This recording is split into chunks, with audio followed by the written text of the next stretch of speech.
역사를 잊은 민족에게 미래는 없다. 단재 신채호 조선상고사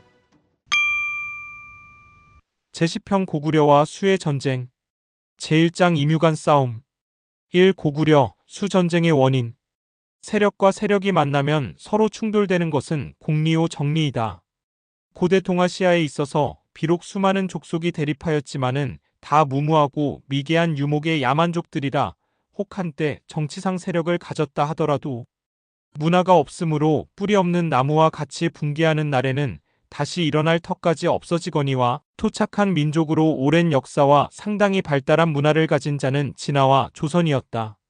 진화와 조선은 고대 동아시아의 양대 세력이니 만나면 어찌 충돌이 없으랴? 만일 충돌이 없는 때라면 반드시 피차 내부의 파탄과 불안이 있어서 각기 그 내부의 통일에 바쁜 때였을 것이다. 상고는 말할 것도 없거니와 고구려 건국 이래로 조선은 아직 봉건 상태에 있어 여러 나라가 서로 번갈아 침범함으로 외정할 힘이 없고 진화는 한이 통일하여 외정할 힘이 넉넉하였으므로 한해 고구려에 대한 침략이 가장 잦았다. 태조, 차대 두 대왕 때에는 고구려가 비록 조선을 통일하지 못하였으나 국력이 매우 강성하여 조선 안에서는 거의 대적할 세력이 없었으므로 한을 쳐서 요동을 점령하는 동시에 지게, 산서 등지도 그 침략의 범위 안에 들었다. 그러나 오래지 아니하여 왕이 쟁탈에 난리가 거듭되어 마침내 발기가 요동을 들어 공손도에게 항복해서 고구려는 가장 인민이 많이 모여 사는 기름진 땅을 잃어 약한 나라가 되었다. 고구려가 그 약한 나라의 지위를 변하려고 조조자손의 위며 모용씨의 연, 곧 진화 북방의 나라들에 향하여 도전하는 동안에 백제와 신라가 남쪽에서 일어나 고구려와 대등한 세력을 이루었다. 고국양, 소수림, 광개토 세 대왕이 일어나서 요동을 치고 또 서북으로 그란을 정복하여 열하 등지를 점령하였으며 장수왕이 70년 동안 백성의 힘을 길러 인구가 크게 불고 나라의 힘이 팽창하여 진화와 맞서 싸울 만하게 되었다. 그러나 남쪽 네 나라의 고구려에 대한 공수동맹이 이루어져서 뒤에서 견제를 받아 장수왕 이래로 드디어 북진주의를 벌이고 남쪽 통일에 힘썼고 진화도 남북으로 나뉘어서 산해관 동쪽을 엿볼 겨를이 없으므로 위에 척발시의 백제 침입, 제8편 제2장 창고, 주의 우문시의 고구려 침입 같은 일시적 침입은 있었으나 피차의 흥망을 다투는 계속적 혈전은 없었다. 그러나 기원 590년경에 이르러 우문시의 제위를 빼앗은 수의 문제, 양견이 진을 아우르고 전 진화를 통일하여 강대한 제국이 되어 수의 황가와 장국이나 재상들이 거의 다 조선족으로 진화 이외의 나라들을 깔보았는데 북쪽의 돌궐이나 남쪽의 토요코는 다 쇠약하여 진화에 대해 신하의 예를 취하였고 오직 동쪽의 고구려란 제국이 가장 강성하여 진화에 대항하니 어찌 저 오만하고 자존한 진화 제왕이 참을 수 있는 일이랴. 이것이 수가 고구려를 침노한 첫째 원인이었다. 백제와 신라는 수십 년 동안 서로 풀지 못할 원수를 맺었지만은 갑자기 옹서간의 나라가 되어서 피차 화후하고 두 나라가 다 고구려를 미워하여 각기 사신을 수에 보내서 고구려 치기를 청하고 또 가끔 고구려 국정의 허실을 수에 알려주어 수의 임금과 신하의 야심을 조장시켰다. 이것이 수가 고구려를 침노한 둘째 원인이었다. 뒤에 신라가 당에게 망하지 않고 구구한 반독립국이나마 지녀 내려온 것은 고구려의 오랜 동안 끈덕진 저항과 영계소문이 맹렬한 진공이 있었던 때문이니 만일 고구려가 수에게 망했더라면 백제나 신라도 다 수의 한 군현이 되고 말았을 것이다. 그러므로 우리가 고사를 읽을 때에 신라, 백제가 수에 대해 응원을 청한 사실을 보고는 책을 물리고 한숨을 짓게 되는 것이다. 이 수문제의 모욕적인 글과 강희식의 북벌 주장. 기원 597년은 곧 고구려 영양왕 8년이요. 수의 문제가 진을 병합하여 진화를 통일한 지 17년 되는 해이다. 수는 이 즈음에 자주 풍년이 들고 군사가 넉넉하자 고구려에 대해 자웅을 다투고자 무망이 심하고 패만하기 이를 데 없는 모욕적인 글을 보내왔는데 그 대강은 이러하였다. 짐이 1000명을 받아온 천하를 애육하여 왕에게 바다한 귀퉁이를 맡기는 것은 교화를 드날려서 원로방지로 각기 그 천성을 다하게 함이라. 왕이 매양사절을 보내해마다 조공하니 다른 나라가 사신 보내는 것을 조공이라고 함은 진화 춘추시대 이래의 상례로 그들의 역사책에나 그렇게 썼을 뿐 대등한 나라에 보내는 국서에는 쓰지 못했는데 이제 고구려의 노여움을 격발시켜 한번 싸우고자 고의로 쓴 것인데 비록 범부라 일컫기는 하지만은 정성이 미흡하다. 왕이 이미 짐의 신하이니 짐의 덕을 본받음이 옳은데 왕은 말가를 구축하고 그란을 가두어 왕의 신첩을 만들고 짐에게 내조하는 것을 막아 착한 사람이 의를 사모함을 믿게 여기니 어찌 이같이 해독이 심하냐. 짐의 태부에 공인이 적지 아니하니 왕이 쓰고자 할진대 아래면 얼마든지 보낼 것인데 왕이 지난번에 가만히 재물을 써서 소인을 이용하여 군사를 기르고 병기를 수리하니 이것이 무엇을 하려 함이냐. 구려가 비록 땅이 좁고 백성이 적지만은 이제 왕을 내쫓고 반드시 다른 관리를 보낼 것이로되 왕이 만일 마음을 씻고 행실을 바꾸면 곧 짐에 좋은 신하이니 어찌 반드시 달리 관리를 두랴. 왕은 잘 생각하라. 요수가 넓다 한들 장강과 어찌 비하며 고구려 군사가 많다 한들 진국과 비하랴. 짐이 만일 길을 생각을 두지 않고 왕의 허물을 책할진대 한 장군을 보내면 족하리니 무슨 큰 힘이 들랴마는 그래도 순순히 타일러서 왕이 스스로 새로워지기를 바란다. 삼국사기에는 수의 문제가 이 글을 평원왕 32년 기원 590년에 보낸 것으로 기록되어 있고 수서에는 문제의 개왕 17년에 보낸 것으로 되어 있다. 그러나 평원왕 32년은 문제 개왕 17년이 아니니 삼국사기에는 연조를 잘못 기록하였고 개왕 17년은 평원왕이 돌아간 지 7년 뒤이니 수서에는 왕의 대를 잘못 기록한 것이다. 이웃나라 제왕의 별세는 매양 그 사실을 보고해온 해에 기록하고 따라서 그 사실이 발생한 연조를 틀리게 고쳐 쓰는 것은 진화의 춘추시대 이래의 습관이므로 수서에 그러한 잘못된 기록이 생기게 된 것인데 삼국사기는 평원, 영양 두 봉기의 연대는 고기를 줬고 서로 관계된 사실은 오로지 수서에서 뽑아 기록하여 수서에 이 글이 평원왕에게 보낸 것이라고 하였으므로 사기에 그 글을 평원왕 32년에 옮겨 기재하여 연대를 그르치는 동시에 사실에 관계된 인물까지 잘못 기록한 것이다.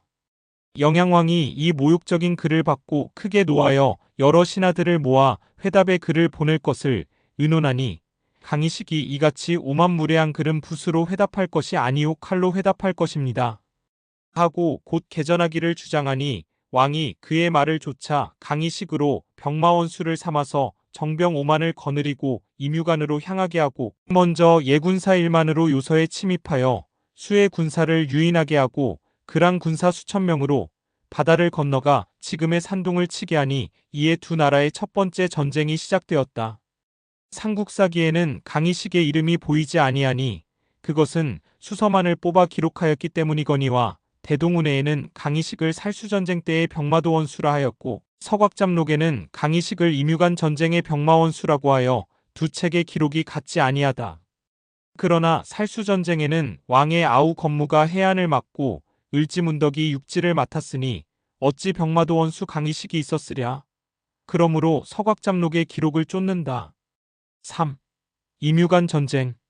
이듬해 고구려의 군사가 요서에 침입하여 요서 총관 위충과 접전을 벌이다가 거짓 패하여 임유관에서 나오니 수의 문제가 30만 대군을 들어 한왕, 양양으로 행군대 총관을 삼아 임유관으로 나오고 준하우로 수군 총관을 삼아서 바다로 나아가게 하였다.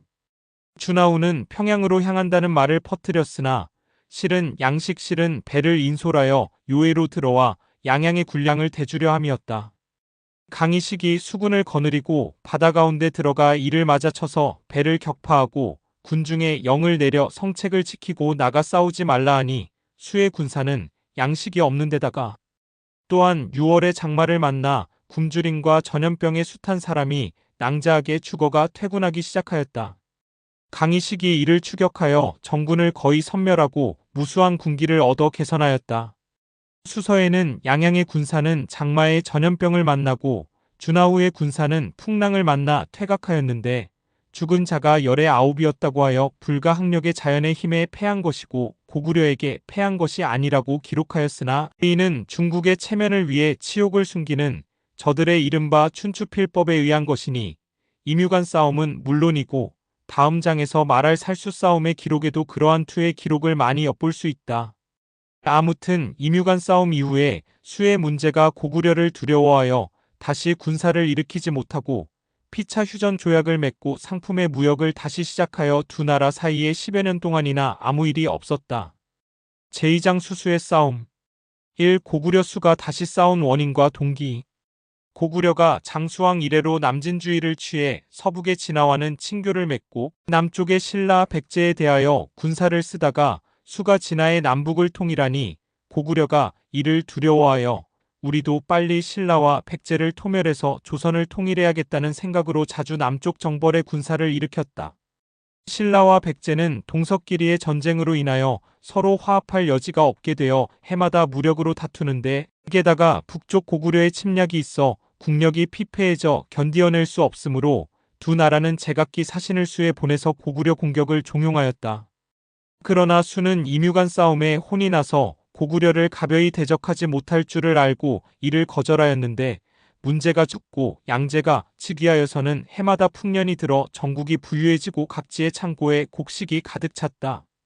양제는 순유를 좋아하여 지금의 지게성, 통주에서 황하를 건너 지금의 절강성, 항주에까지 3,000리 긴 운하를 파서 용주를 타고 이리저리 돌아다니며 토곡, 지금의 서장 서돌궐, 지금의 몽고, 돌궐, 금의 몽고 동부 등 여러 나라의 조공을 받아 이 하늘 아래에는 오직 수만이 강대한 제국이라고 자랑하려 하는데, 동방에 고구려가 있어 조선의 서북쪽, 지금의 황해, 평안, 한경세 도와 지금의 봉천, 길림, 흥룡 세 성을 모두 차지하여 토지는 비록 수보다 좁지만은 인구가 번식하고 군사가 용감하여 수와 겨루려 하니 일찍이 병마도 원수로 강남의 진을 토평하여 무공을 자랑하고 허영적 야심이 가득한 양제가 어찌 잠시인들 고구려를 잊으랴.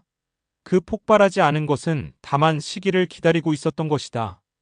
기원 607년 양제 즉위 후 3년에 양제가 수백의 기병을 거느리고 유림, 지금의 산서성, 영하에 이르러 돌궐의 계민 가안의 장막에 들렀다. 이때 돌궐이 비록 수에 대해 신하라 일컫고 있었으나 또한 고구려의 강함을 두려워하여 자주 사신을 보내 조공하여 두 나라 속국의 구실을 함으로 고구려가 답사를 보냈는데, 양제가 이것을 알고 계민가안을 위협하여 고구려 사신을 불러보았다. 양제의 총신배구가 양제를 꿰어 고구려의 땅은 거의 한사군의 땅인데 중국이 이를 차지하지 못하는 것은 수치입니다. 선제가 일찍이 고구려를 토멸하려 하셨으나 양양이 재능이 없어서 성공하지 못하였는데 전하께서 어찌 이를 잊으시겠습니까? 라고 하였다. 그래서 양제는 고구려의 사신을 보고 만일 고구려 왕이 입조하지 않으면 짐이 마땅히 출순할 것이다 하고 을러댔다. 사신이 귀국하여 보고하는 말을 들은 고구려 조정의 의논이 어떠하였던가는 역사책에 빠져서 알 수 없거니와 배구는 동범풍속기 30건을 지어 양제에게 울렸는데, 그 가운데 평양의 가려함과 개골산의 영수함을 격찬하여 순수를 좋아하는 양제의 동침할 욕심을 더욱 부채질하여 명분 없는 군사를 일으켜서 동양고사상 미중류의 대전을 벌이기에 이르렀다. 이 수양제의 침입과 그 전략.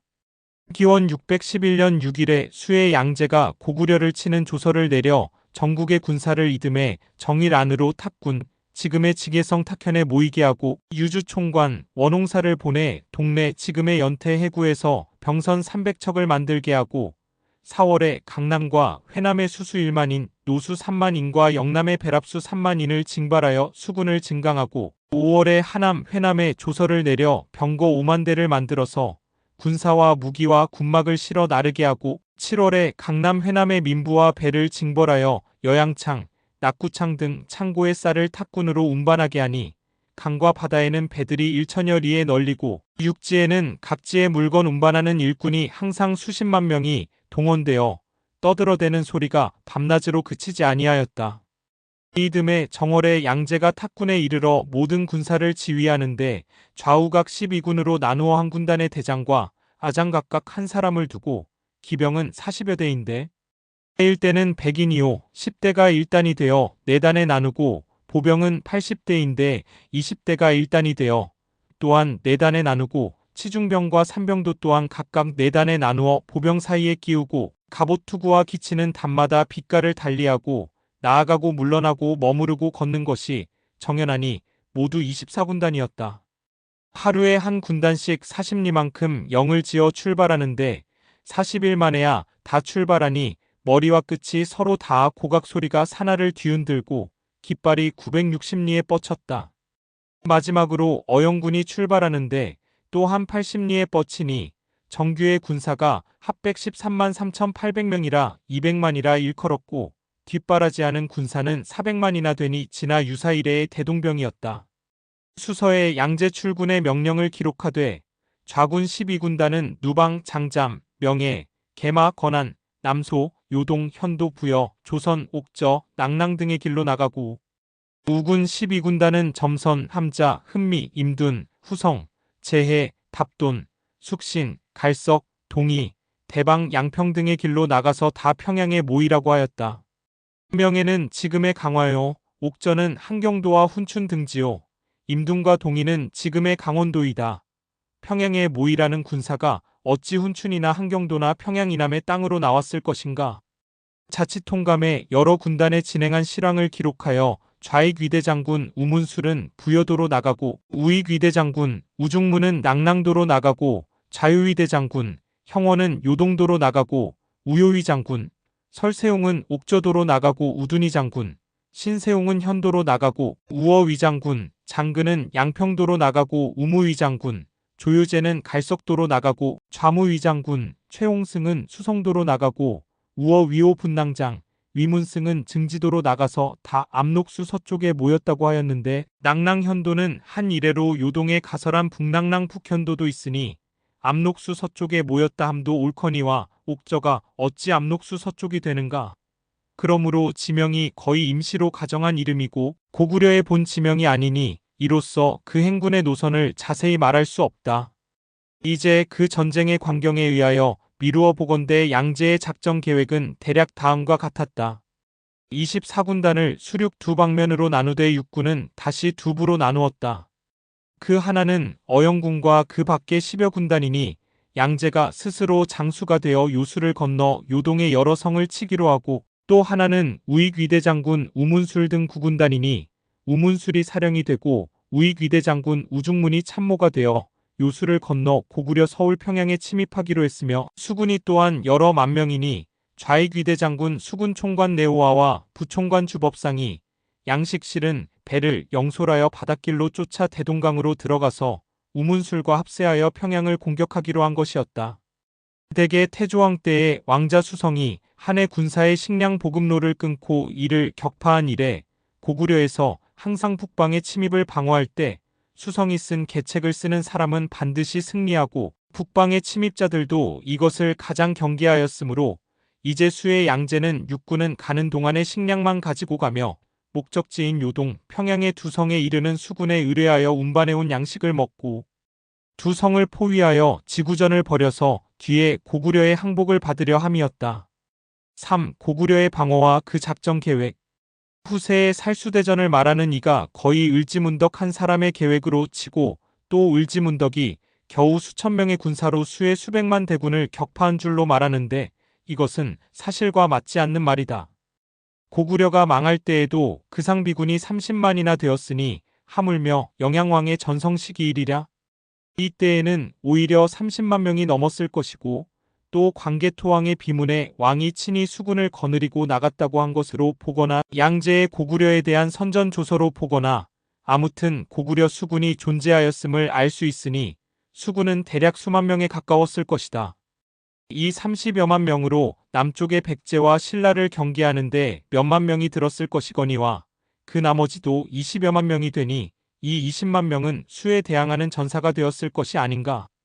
물론 수륙군의 대원수는 왕의 아우 건무요 육군의 원수는 을지문덕이었는데 양제가 수륙 양면의 방어를 다중히 여기는 가운데 먼저 지키고 나중에 싸우는 것으로 계획의 중심을 삼아 육상의 장사들은 인민에게 명하여 양식을 거두어 가지고 모두 성에 들어가 있게 하고 수군도 각각 요새 항구의 안전지대로 물러나 지켜 싸움을 피하다가 수의 군사가 양식이 떨어지기를 기다려서 공격하게 하였다. 4. 고구려군의 패강승전. 을지문덕이 수의 군사를 깊이 깨어들이려고 요하 서북쪽에 있던 군사를 거두어들여 요하를 지키니 그해 3월에 수의 군사가 요하에 이르러 서쪽 연안 수백 리의 진을 쳤다. 마치 벌떼처럼 우글우글하고 군사의 장비와 군기가 울긋불긋 햇빛에 빛났다.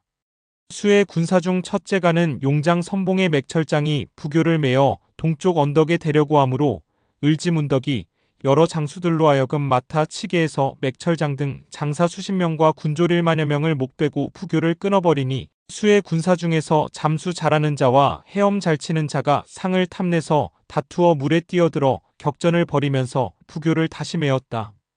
문덕이 예정한 계획에 따라 거집해하여 퇴군하니 수의 양제가 그 정군을 휘몰아 유화를 건너와서 어영군과 좌익위대장군 등으로 하여금 요동성을 포위 공격하게 하고 좌둔이대장군 토우서 등 10여 군단으로 하여금 그 부근의 성들을 포위 공격하게 하고 좌익위대장군 우문술 등 9군단은 을지문덕을 추격하여 평양을 치게 하였다.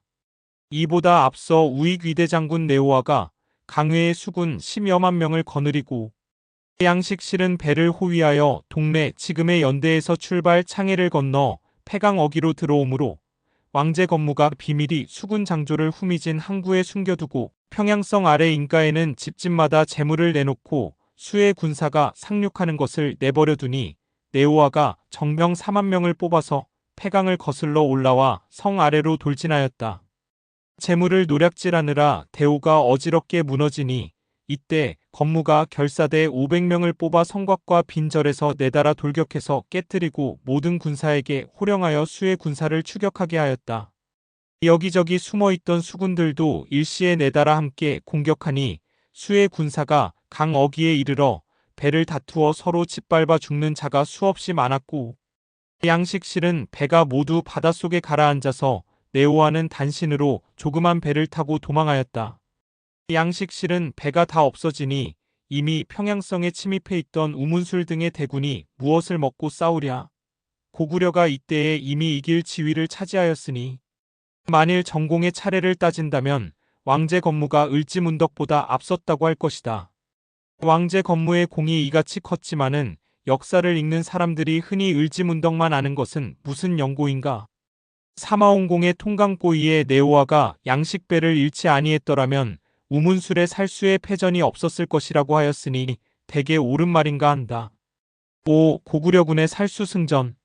을지문덕이 요하에서 퇴군하여 수의 군사의 허실을 탐지해보고자 하여 거짓 항복을 청하는 사자가 되어 수의 진중에 들어가서 그 내부 형편을 살펴보고 돌아오는데 우문술 등이 그의 용모와 체구가 위엄있고 건장함을 보고 놀라 이 사람이 고구려의 대왕이나 대대로인가 보다 하고 사로잡지 못했음을 후회하고 사람을 보내서 다시 만나기를 청하였다.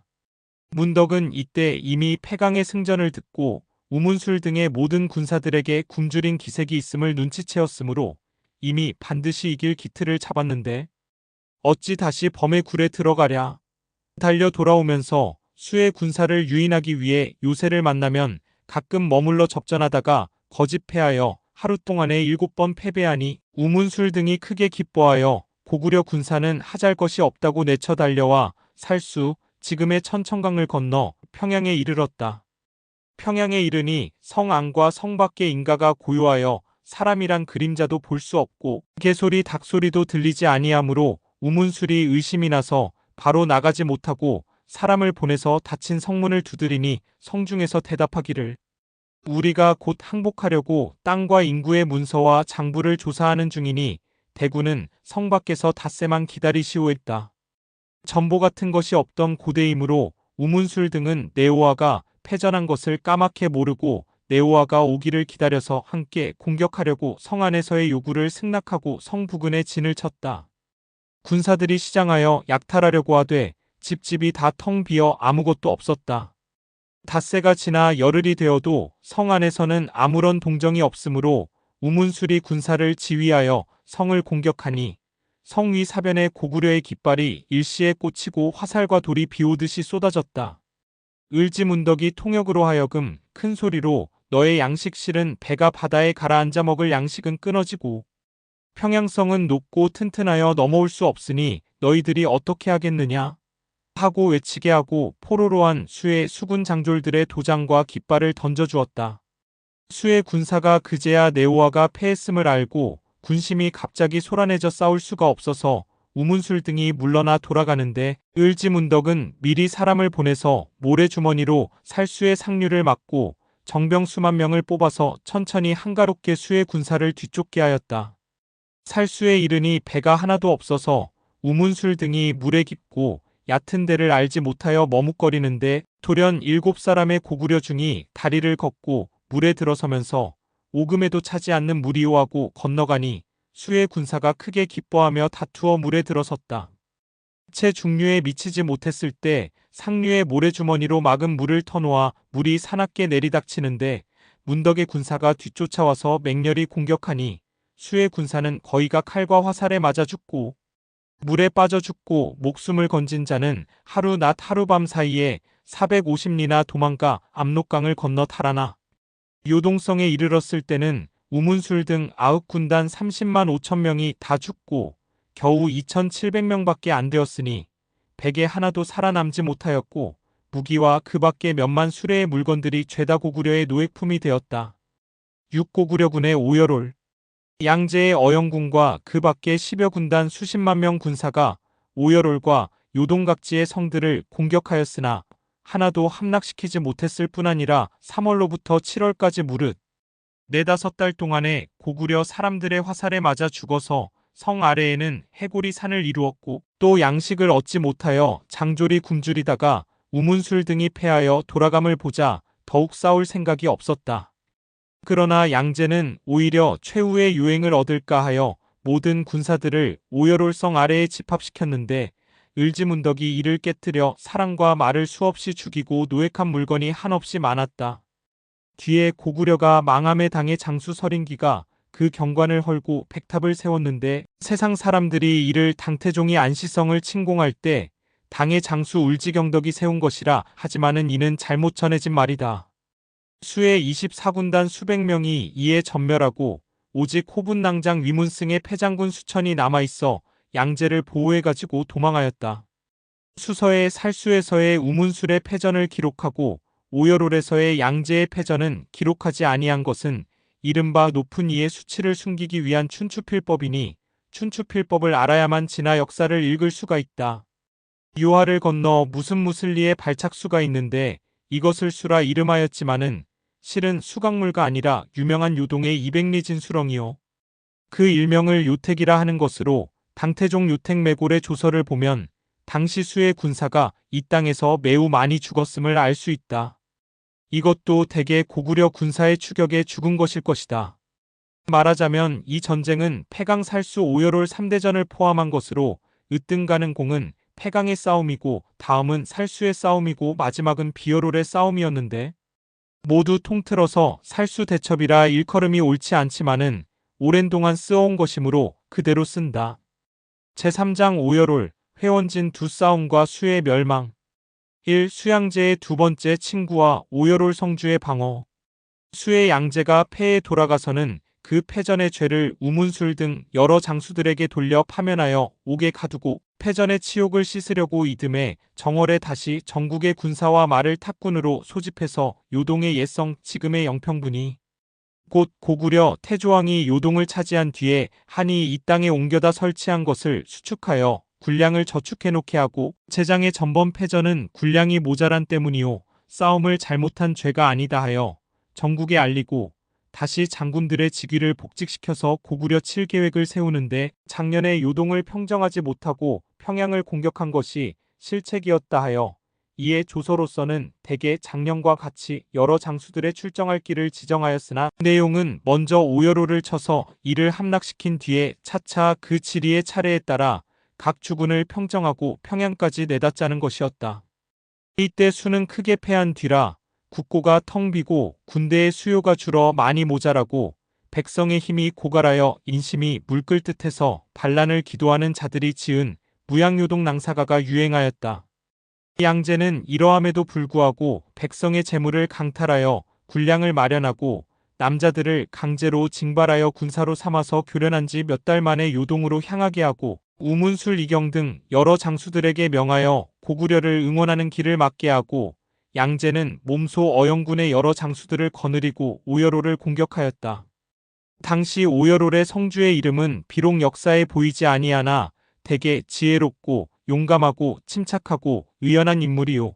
성 안의 모든 장졸들은 거의 다 수없이 많은 싸움을 경험한 용사들이었으므로 양제가 비루를 맨다, 운제를 세운다, 지도를 판다, 토산을 쌓는다 하여 성 공격하는 방법을 모조리 다 써보았지만은 성주는 그때그때 알맞는 방어전을 벌여서 서로 대치한 지 수십 일에 수의 군사가 수없이 많이 죽었다.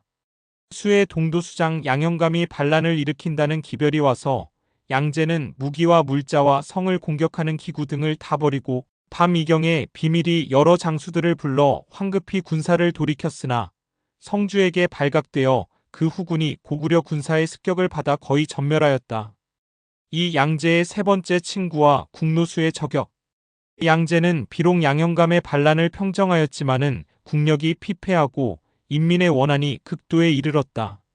그러나 양제는 오히려 패전의 치욕을 씻고자 하여 국내의 병마를 또 징집하여 회원진으로 나아가는데 군사들이 전번 두 번의 패전으로 인하여 가면 죽을 줄 알므로 도중에서 도망하는 자가 많고 이미 반란을 일으킨 지방은 징집에 응하지 않는 곳도 있었다. 양제는 싸우기 어려울 것을 깨닫고 중재하려고 하다가 그러면 더욱 온 나라 안에 우승거리가 되어 반란을 진압할 수 없을 것을 생각하고 어떤 구실이라도 잡아서 휴전을 하려고 고구려에 대해 반신 곡사정의 인도를 유일한 조건으로 화의를 제출하였다. 곡사정은 곧 양형감의 무리로서 고구려에 투항한 사람이다.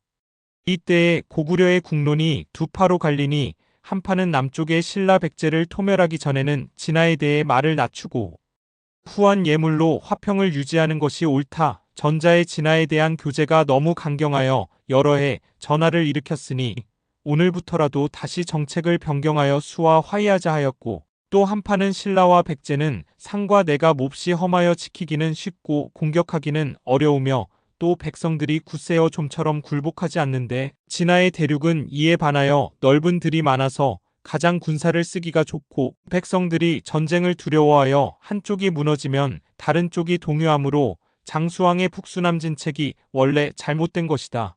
오늘부터라도 이 정책을 버리고 남쪽은 방어만 하고 정병을 뽑아 수를 치면 비록 많은 군사가 아니라도 성공하기 쉬우며 성공한 뒤에 백성을 위무하고 인재를 채용하면 전 진화를 통일하기가 용이하다고 하였다.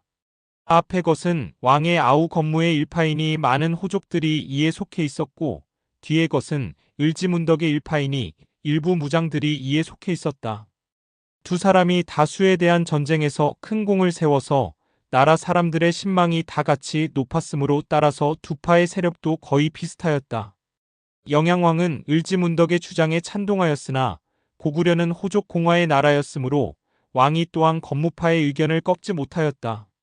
그러다가 양제가 곡사정의 인도를 조건으로 화의를 제출하자 나라 안이 건무파에 많이 붙조와 우세해져서 드디어 망명해온 가련한 곡사정의 인도를 허락하는 동시에 사자가 국서를 받들고 양제의 군영으로 갔는데 어떤 장사가 이를 몹시 붕괴하여 손해를 품고 사자의 수행원으로 가장하고 가만히 사자의 뒤를 따라 들어가서 양제의 가슴을 쏘아맞히고 달아났다.